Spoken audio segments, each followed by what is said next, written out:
दोस्तों, आज के इस पहली कहानी से आपको यह सीखने को मिलने वाला है कि जीवन में असंभव कुछ भी नहीं है और जब जागो तब सवेरा होता है। अगर आपको यह लगता है कि मैंने बहुत से बुरे काम किए हुए हैं और अब इन गलत कामों को सुधारने के लिए कोई भी विकल्प नहीं है, तो आपको गौतम बुद्ध के जीवन की ये कहानी एक बार अवश्य सुननी चाहिए। एक दिन बुद्ध श्रावस्ती के ही एक गांव में भिक्षाटन के लिए पहुंचते हैं। जब बुद्ध गांव में प्रवेश करते हैं तो देखते हैं कि पूरे गांव में सन्नाटा छाया हुआ है। दूर दूर तक कोई व्यक्ति नजर नहीं आ रहा था। बुद्ध उस गांव के पहले द्वार पर जाते हैं और कहते हैं, भिक्षाम देहि, परंतु भीतर से बाहर कोई नहीं आता। बुद्ध दूसरे द्वार पर जाते हैं परंतु कोई दरवाजा नहीं खोलता। बुद्ध तीसरे द्वार पर जाते हैं परंतु उस द्वार से भी कोई व्यक्ति बाहर नहीं आता। फिर अचानक से एक दरवाजा खुलता है जिसमें से एक व्यक्ति बाहर निकलता है। वो जल्दी से बुद्ध का हाथ पकड़ता और उन्हें अपने घर में ले जाता है और कहता है, क्षमा करें बुद्ध, परंतु इस समय आप बाहर नहीं जा सकते। उंगलीमाल को श्रावस्ती की सीमा पर देखा गया है। सभी गांव वाले डर के मारे अपने अपने घरों की खिड़कियां, दरवाजे बंद करके बैठे हुए हैं। बुद्ध उस व्यक्ति से पूछते हैं, कौन है ये उंगलीमाल और उससे इतना भय क्यों है? वह व्यक्ति कहता है, उंगलीमाल एक राक्षस है। उसे जो भी मनुष्य मिलता है, बच्चा, वृद्ध, स्त्री या पुरुष, यहां तक कि सन्यासी भी, वो किसी को भी नहीं छोड़ता। महाराज प्रसन्नजीत के सैनिक भी उससे डरते हैं। बुद्ध उस व्यक्ति से पूछते हैं, क्या वो ये सब धन के लालच में करता है? वो व्यक्ति कहता है, नहीं, धन का उसे कोई लालच नहीं है। वो जब भी किसी मनुष्य पर वार करता है तो उसकी उंगली काटकर अपने गले की माला बनाता है, इसलिए उसका नाम उंगलीमाल पड़ गया है। और यह भी सुना है कि जब उसके गले की माला में 100 उंगलियां पूरी हो जाएंगी तो उसकी विनाशक शक्तियां और भी ज्यादा बढ़ जाएंगी। बुद्ध कहते हैं, आभार आपका जो आपने मुझे उसके बारे में बताया।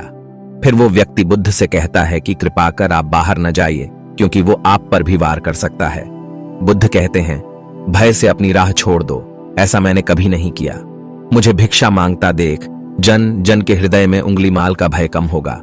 फिर वो व्यक्ति कहता है, नहीं बुद्ध, आप मत जाइए, वो बहुत ही ज्यादा खतरनाक है। बुद्ध कहते हैं, वो खतरनाक नहीं बल्कि दुखी है और मुझे उसके पास जाना होगा क्योंकि उसे मेरी आवश्यकता है। इतना कहकर बुद्ध उस व्यक्ति के पास से चले जाते हैं। कुछ दूर चलने के बाद बुद्ध वन में प्रवेश करते हैं। वन में चारों ओर एक सन्नाटा छाया होता है। दूर दूर तक ना तो कोई मनुष्य और ना ही कोई पशु पक्षी दिख रहा होता है, परंतु बुद्ध अपने मार्ग में आगे बढ़ते रहते हैं। अचानक बुद्ध के सामने उंगलीमाल आकर खड़ा हो जाता है। उसका रूप इतना डरावना होता है कि कोई भी व्यक्ति उसे देखकर ही भयभीत हो जाए। उसके गले में उंगलियों की माला होती है। चेहरा और हाथ रक्त से सने होते हैं और शरीर बलशाली होता है। उसका रूप इतना भयानक होता है कि किसी भी साधारण व्यक्ति के प्राण तो उसे देखते ही निकल जाए, परंतु बुद्ध पर उंगलीमाल के इस डरावने रूप का कोई भी असर नहीं होता। बुद्ध कुछ क्षण तक एक शांत मुस्कुराहट के साथ उंगलीमाल की तरफ देखते हैं और फिर उसकी बगल से निकलकर अपने मार्ग में आगे बढ़ जाते हैं। बुद्ध को ऐसा करते देख उंगलीमाल को यह समझ नहीं आता कि उसके साथ ये हो क्या रहा है। वह मन ही मन सोचता है कि मुझे देखकर लोग या तो भाग जाते हैं या मुझे देखकर ही मर जाते हैं या फिर मुझसे अपने प्राणों की भीख मांगने लगते हैं। मैंने कई सन्यासियों को भी मारा है, परंतु मैंने आज तक कोई ऐसा व्यक्ति नहीं देखा जो मुझे नजरअंदाज करके अपने मार्ग में आगे बढ़ जाए। या तो इसने मुझ पर ध्यान नहीं दिया होगा या फिर हो सकता है कि यह देख ही ना सकता हो, परंतु मुझे इससे क्या, मुझे तो अपनी उंगलियों की माला पूरी करनी है। उंगलीमाल बुद्ध को आवाज लगाता है, ए साधु रुक। फिर भी बुद्ध उंगलीमाल को नजरअंदाज करते हैं और अपने मार्ग में आगे बढ़ते रहते हैं। उंगलीमाल और ज्यादा क्रोध में भरकर बुद्ध को आवाज लगाता है, ए साधु रुक। फिर भी बुद्ध उंगलीमाल को फिर से नजरअंदाज करते हैं और अपने मार्ग में आगे बढ़ते हैं। उंगलीमाल तीसरी बार बहुत ही ज्यादा क्रोध में भरकर आवाज लगाता है, ए साधु रुक। फिर बुद्ध रुकते हैं। उंगलीमाल बुद्ध के पास जाता है और कहता है, मेरे आदेश देने के बाद भी तू रुका क्यों नहीं? बुद्ध कहते हैं, मैं तो बहुत पहले ही रुक चुका हूं, तुम ही चलते जा रहे हो। उंगलीमाल ये समझ ही नहीं पाता कि बुद्ध क्या कह रहे हैं, परंतु वो इतना जरूर समझ जाता है कि सामने खड़ा व्यक्ति उससे थोड़ा भी नहीं डर रहा है। उंगलीमाल बुद्ध को डराने के लिए चिल्लाकर पूछता है, ए साधु, तुझे मुझसे भय नहीं लग रहा है क्या? मैं आदि मानव हूं। बुद्ध कहते हैं, नहीं, तुम मानव हो। बुद्ध की यह बात उंगलीमाल के हृदय पर लगती है। पहली बार उसे किसी ने मानव कहा था, परंतु वो इस बात को नजरअंदाज करने का प्रयास करता है और बुद्ध से पूछता है, ए साधु, तूने ये क्यों कहा कि तू कब का रुक चुका है, जबकि तू तो चल रहा था?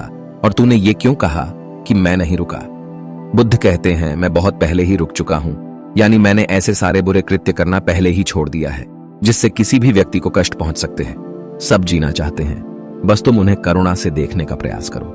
बुद्ध के ये शब्द दोबारा से उंगलीमाल के हृदय पर चोट करते हैं, परंतु वह दोबारा से बुद्ध की बातों को नजरअंदाज करने का प्रयास करता है और इस बार वह और क्रोध में भरकर बुद्ध की गर्दन पर अपनी कटारी रख देता है, जिससे वो लोगों की हत्या किया करता था, और बुद्ध से चिल्लाकर कहता है, नहीं, मानव में ना तो प्रेम है और ना ही करुणा है, सिर्फ छल और कपट है।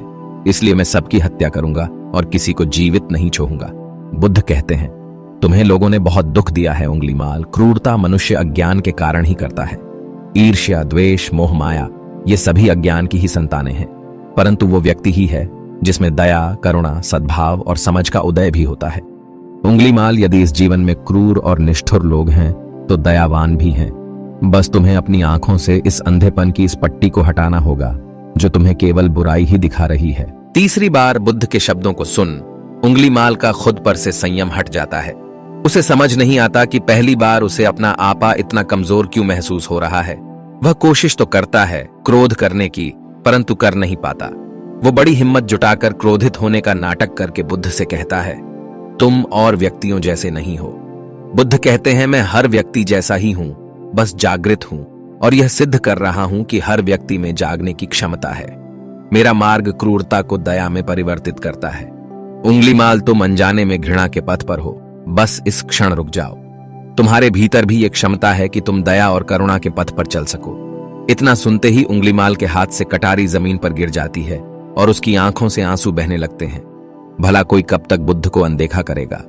उंगलीमाल रोते हुए बुद्ध से पूछता है, क्या आप वही हैं जिन्हें लोग बुद्ध कहते हैं, जो लोगों को मुक्ति के मार्ग पर चलना सिखाते हैं? फिर बुद्ध कहते हैं कि हां, मैं वही हूं और तुम्हें भी मुक्ति के मार्ग पर ले जाना चाहता हूं। फिर उंगलीमाल कहता है, परंतु मैं अब बहुत दूर निकल गया हूं।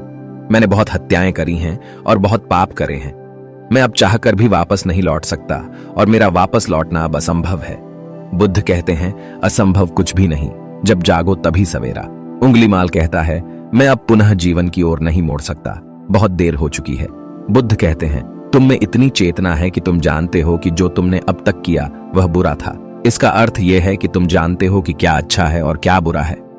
उंगलीमाल, जिस दिन से तुमने अच्छा कार्य करना शुरू कर दिया, उस दिन से तुम्हारा एक नया जीवन शुरू हो जाएगा। फिर उंगलीमाल कहता है, मैं कितने भी अच्छे कार्य क्यों ना कर लूं, परंतु लोग मुझे उसी दृष्टि से देखेंगे और मुझे चैन से जीने नहीं देंगे। बुद्ध कहते हैं, उंगलीमाल, यदि तुमने हिंसा का मार्ग छोड़ा तो मैं तुम्हें मार्ग दिखाऊंगा और तुम्हारा संरक्षण करूंगा और तुम्हें लोगों की घृणा से बचाऊंगा। बस पहला कदम तुम्हें ही उठाना होगा। उंगलीमाल पूछता है, क्या यह हो सकता है? बुद्ध कहते हैं, अवश्य हो सकता है। तुम में असामान्य बुद्धि है उंगलीमाल, तुम परम सत्य के पथ पर बहुत आगे जाओगे। उंगलीमाल रोते हुए बुद्ध के चरणों में गिर पड़ता है और कहता है, मैं आपको वचन देता हूं कि मैं सारे बुरे कृत्य करना छोड़ दूंगा और आपके पीछे करुणा के पथ पर चलना सीखूंगा। कृपा कर आप मुझे अपना शिष्य बना लीजिए। बुद्ध कहते हैं, मैं किसी को अपना शिष्य नहीं बनाता, बल्कि व्यक्ति स्वयं मेरे संघ से जुड़ता है। उंगलीमाल उसी समय बुद्ध का भिक्षु बन जाता है। यहां पर एक बात समझनी जरूरी है कि बुद्ध किसी को भी अपना शिष्य या भिक्षु नहीं मानते थे। जो भी व्यक्ति उनके साथ जुड़ता था वो उसे केवल मार्ग दिखाते थे और वो उस मार्ग पर चलता था। भिक्षु और शिष्य शब्द केवल संघ से जुड़ने वाले लोगों की पहचान होती थी। कहानी में आगे बढ़ते हैं। बुद्ध का भिक्षु बनने के बाद उसका नाम अहिंसक पड़ जाता है। फिर बुद्ध ने जैसा उसका नाम रखा था और वो ठीक वैसा ही वह बन चुका था। दोस्तों, आइए जानते हैं कि कैसे उंगलीमाल राक्षस एक अहिंसक बना। जब अहिंसक प्रथम बार अन्य भिक्षुओं के साथ एक गांव में भिक्षाटन के लिए जाता है तो गांव के कुछ लोग उससे बदला लेने के लिए उसे लाठी डंडों से पीटने लगते हैं। जब ये बात बुद्ध को पता चलती है तो वे तुरंत उसे बचाने के लिए उसके पास पहुंचते हैं और अपने शरीर को उन लाठी डंडों के बीच में ले आते हैं जो अहिंसक को पड़ रहे थे। बुद्ध को देखकर वे गांव वाले डंडे और पत्थर मारना बंद कर देते हैं। सभी लोग बुद्ध से कहते हैं, बुद्ध, क्यों आप इस हत्यारे उंगलीमाल की रक्षा कर रहे हैं? न जाने कितने लोगों की जानें ली हुई हैं इसने। बुद्ध कहते हैं, अब यह उंगलीमाल नहीं है, बल्कि इसका नाम अब अहिंसक है। अब यह आपकी ही तरह एक मानव है। वे गांव वाले कहते हैं, ऐसा आदमी कभी नहीं बदल सकता। बुद्ध कहते हैं, यह बदल चुका है, बस आप सब लोग इसे अपनी पुरानी दृष्टि से देख रहे हैं। यदि यह उंगली माल होता तो क्या आप में से किसी में भी इतना साहस या बल होता कि कोई इसे एक उंगली भी लगा सके? ये आपका हर वार खाता रहा, और क्या इसने आप पर कभी पलटकर वार किया? नहीं ना। क्या यह परिवर्तन आपको नहीं दिखा? आज इसने अपना लहू बहा से अपने सारे बुरे कृत्य धो डाले हैं। आप लोगों के द्वारा इतनी मार खाने के बाद भी इसकी आंखों में आपके लिए क्रोध नहीं है। क्या यह बदलाव आपको नहीं दिख रहा है? यह तो बदल गया, परंतु आप कब बदलोगे? इतने में ही उन गांव वालों में से एक स्त्री कहती है, यह परिवर्तन मैंने स्वयं देखा है। वो स्त्री गांव वालों से कहती है, आप में से कौन ऐसा है जो दूसरों के दुख में दुखी हो, दूसरों की पीड़ा सहन ना हो तो उसे हर प्रकार की सहायता प्रदान करे? और ऐसा इस भिक्षु ने किया है। 2 दिन पहले एक व्यापारी अपनी पत्नी को लेकर जा रहा था और उसकी पत्नी प्रसव पीड़ा से व्याकुल थी। तब मैं पास से ही गुजर रही थी, इसलिए मैं भी दौड़ी दौड़ी गई। उस स्त्री की पीड़ा बढ़ती ही जा रही थी। घना जंगल होने के कारण उसे कहीं ले जाया भी नहीं जा सकता था। तभी यह भिक्षु वहां आ पहुंचा और इसने मुझसे पूछा कि क्या हुआ बहन। मैंने इसे बताया कि यह स्त्री प्रसव पीड़ा में है और इस घने वन में हम कुछ कर भी नहीं पा रहे हैं। कब तक यह कष्ट भोगेगी, कहीं इसके और इसके बच्चे के प्राण ना चले जाएं। फिर इस भिक्षु ने मुझसे कहा कि ऐसा नहीं होगा, मैं अब भी अपने गुरु के पास जाऊंगा, वे अवश्य ही कोई मार्ग दिखाएंगे। इतना कहकर यह भिक्षु दौड़कर वहां से चला गया। बुद्ध कहते हैं कि फिर व्यथित हो अहिंसक मेरे समक्ष आया और मेरे पैरों में गिरकर मुझसे कहने लगा, बुद्ध, एक स्त्री गहन प्रसव पीड़ा में है और उसकी पीड़ा बढ़ती ही जा रही है, कहीं मां और बच्चे को कुछ हो न जाए। ये सब सुनकर बुद्ध ने कहा कि दौड़कर जाओ और उससे कहो, बहन, जिस दिन से मेरा जन्म हुआ है मैंने जानबूझकर किसी भी प्राणी को कष्ट नहीं पहुंचाया है। मेरे सत्कर्म तुम्हारा सुरक्षा कवच बने और आपके शिशु की रक्षा करे। अहिंसक ने मुझसे कहा, परंतु यह तो असत्य होगा बुद्ध। सत्य तो यह है कि मैंने आज तक बहुत से प्राणियों को कष्ट पहुंचाया है। यदि मैंने ऐसा कहा तो वे माता और शिशु उसी क्षण प्राण त्याग देंगे। फिर बुद्ध ने कहा, तो तुरंत जाओ और उस स्त्री से कहो, बहन, जिस दिन से मेरा एक नया जन्म हुआ है मैंने सभी बुरे कृत्यों को त्यागा है और उस दिन से मैंने किसी भी प्राणी को कष्ट नहीं पहुंचाया है, और मेरे सत्कर्म आपका सुरक्षा कवच बने और आपके शिशु की रक्षा करे।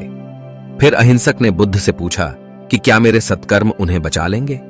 बुद्ध ने कहा कि अवश्य यह तुम्हारी अपनी कमाई है, या तो तुम इसे अपने लिए बचाकर रखो या फिर किसी पराये पर खर्च कर दो।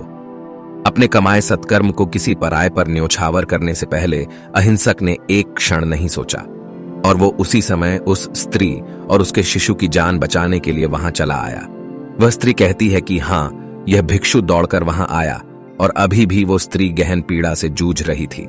इसने अपने दोनों हाथ जोड़े और आंखें बंद करके कहने लगा, बहन, जिस क्षण से मैं भिक्षु बना हूं उस क्षण के बाद मैंने कोई भी ऐसा कृत्य नहीं किया जिससे कि किसी भी प्राणी को कष्ट पहुंचे। मेरे सत्कर्म आपके लिए सुरक्षा कवच बने, आपकी और आपके शिशु की रक्षा करें। और इतना कहते ही उस स्त्री ने अपने बच्चे को जन्म दे दिया। फिर बुद्ध कहते हैं कि दूसरों के दुख से दुखी होने वाला यह व्यक्ति अहिंसक कैसे किसी को दुख दे सकता है? यदि यह भिक्षु मन का सच्चा ना होता तो वह स्त्री कब के अपने प्राण त्याग चुकी होती। फिर अहिंसक ने बुद्ध से कहा है कि इन्हें मत रोकिए बुद्ध, इन्हें मारने दीजिए और तब तक मारने दीजिए जब तक कि इनके मन का क्रोध शांत ना हो जाए।